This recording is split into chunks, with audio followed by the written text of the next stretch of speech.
राधे राधे। हरे कृष्णा। आप सभी को विजया एकादशी की हार्दिक शुभकामनाएं। आज की इस वीडियो में हम जानेंगे कि विजया एकादशी का व्रत कब रखा जाएगा, विजया एकादशी की पूजा का शुभ मुहूर्त क्या रहेगा, विजया एकादशी की पूजा विधि क्या है, विजया एकादशी की पूजा हमें कैसे करनी चाहिए। फाल्गुन मास के शुक्ल पक्ष की एकादशी को विजया एकादशी के रूप में मनाया जाता है। जानिए फरवरी में किस दिन रखा जाएगा विजया एकादशी का व्रत और किस तरह की जाएगी पूजा। भगवान विष्णु की पूजा के लिए एकादशी का व्रत बेहद महत्वपूर्ण माना जाता है। कहते हैं जो भक्त एकादशी का व्रत रखते हैं उनके जीवन से कष्टों का निवारण हो जाता है और मोक्ष की प्राप्ति होती है। साल भर में कुल 24 एकादशी पड़ती हैं और हर एक एकादशी का अपना अलग अलग महत्व होता है। फाल्गुन माह के शुक्ल पक्ष में पड़ने वाली एकादशी को विजया एकादशी कहा जाता है। मान्यता अनुसार विजया एकादशी का व्रत रखने पर जीवन में सुख, समृद्धि और खुशहाली आती है। साथ ही इसे विजय प्रदान करने वाली एकादशी कहा जाता है। जानिए फरवरी के महीने में कब रखा जाएगा विजया एकादशी का व्रत और किस मुहूर्त में की जा सकती है विजया एकादशी की पूजा।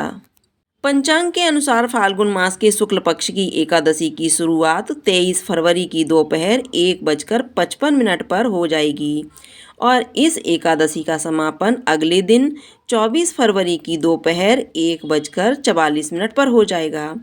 उदया तिथि के अनुसार 24 फरवरी सोमवार के दिन विजया एकादशी का व्रत रखा जाएगा। अब जानिए पूजा विधि और पारण का शुभ मुहूर्त।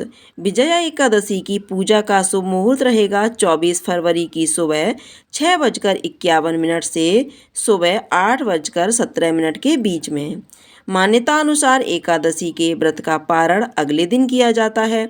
ऐसे में व्रत पारण का शुभ मुहूर्त रहेगा 25 फरवरी की सुबह 6:50 से सुबह 9:08 तक। पौराणिक कथाओं के अनुसार विजया एकादशी का व्रत रखने पर जीत सुनिश्चित होती है। श्री राम ने लंका पर विजय पाने के लिए बकदालभ्य मुनि के कहने पर समुद्र तट पर विजया एकादशी का व्रत रखा था। माना जाता है कि अनेक राजा प्राचीन काल में अपने शत्रु पर विजय प्राप्त करने के लिए विजया एकादशी का व्रत रखा करते थे, इसलिए इसे विजय प्रदान करने वाली एकादशी कहा जाता है। विजया एकादशी की पूजा के दिन सुबह जल्दी उठकर स्नान के पश्चात श्री हरि का ध्यान करके व्रत का संकल्प लिया जाता है। इस दिन पीले रंग के वस्त्र पहनना शुभ मानते हैं। पूजा स्थल की साफ सफाई की जाती है। मंदिर में चौकी सजाकर उस पर पीला कपड़ा बिछाया जाता है और भगवान विष्णु की मूर्ति या प्रतिमा को उस पर विराजित किया जाता है। उसके बाद भगवान विष्णु के समक्ष फूल, दीप, चंदन, फल, तुलसी के पत्ते और भोग में मिठाई अर्पित की जाती है। भगवान विष्णु के मंत्रों का जाप किया जाता है। इसके बाद कथा पढ़ने और सुनने के बाद आरती की जाती है।